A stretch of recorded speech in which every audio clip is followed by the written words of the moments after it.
Donc, cours 5, insérer plusieurs autres titres de second niveau. Alors, si je regarde mon document, et si je vais chercher la palette des styles de paragraphe, donc menu texte, style de paragraphe, ben je vois qu'il y a un style titre de second niveau. Ne cliquez pas dessus comme ça n'importe comment, hein, en ne sachant pas trop ce qui est sélectionné dans votre document, bien entendu. Hein. Oui, parce que ça peut être un réflexe d'aller cliquer sur ça, alors qu'on a le curseur qui est inséré n'importe où dans le document. Alors, sur la page 1, je vois le titre de second niveau. Là, avec le curseur texte, je vais aller cliquer dans ce titre, qui est en fait un paragraphe tout à fait normal dans InDesign. Et je vois que le style titre de second niveau est bien utilisé par ce paragraphe. C'est pas si évident que ça, parce que si le paragraphe a servi à créer le style, c'est pas automatique qu'il utilise forcément le style qu'il a créé. Donc il faut quand même vérifier ça. Et au départ de ce style titre second niveau, je vais pouvoir faire d'autres titres de second niveau dans le document.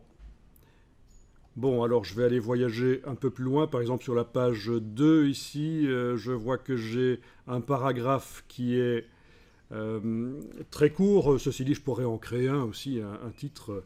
Mais je vais aller mettre le curseur texte dans ce paragraphe-là, et puis cliquer sur le style de paragraphe titre de second niveau. Voilà. Encore à un autre endroit, ben oui, puisque ce sont des sous-titres en fait. Hein.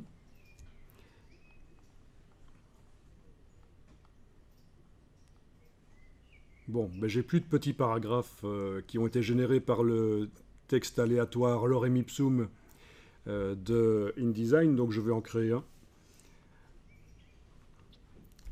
Alors, sur la 3e page, pour savoir sur quelle page vous êtes en train de voir, vous regardez évidemment en bas à gauche le chiffre qui vous montre quelle est la page qui se trouve actuellement au centre du document, au centre de la fenêtre de InDesign. Donc je suis sur la page 3. Je vais aller mettre le curseur à la fin d'une phrase, enfoncer la touche Entrée sur le clavier, taper un titre, n'importe quoi, c'est juste taper ce que vous voulez. À nouveau la touche Entrée, et j'ai donc un paragraphe où tout le monde voit les balises, je suppose.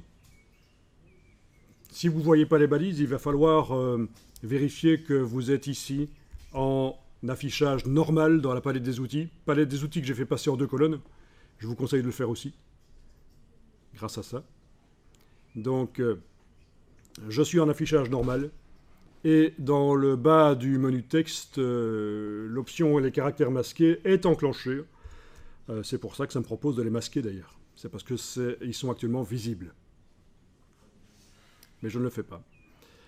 Alors, donc vous voyez les balises, vous cliquez dans le sous-titre et vous appliquez le style titre de second niveau. Et on enregistre le document. Donc je l'enregistre. Je vous ai fait un dossier d'assemblage. Vous avez ouvert le IDML, bien entendu, puisque vous êtes dans CC 2014 et moi dans CC 2015. C'est pour ça que je vous ai fait un dossier d'assemblage qui inclut une version compatible avec les anciens InDesign. Bon, ben là, vous enregistrez au format INDD. Votre INDD CC 2014, vous l'enregistrez, le document.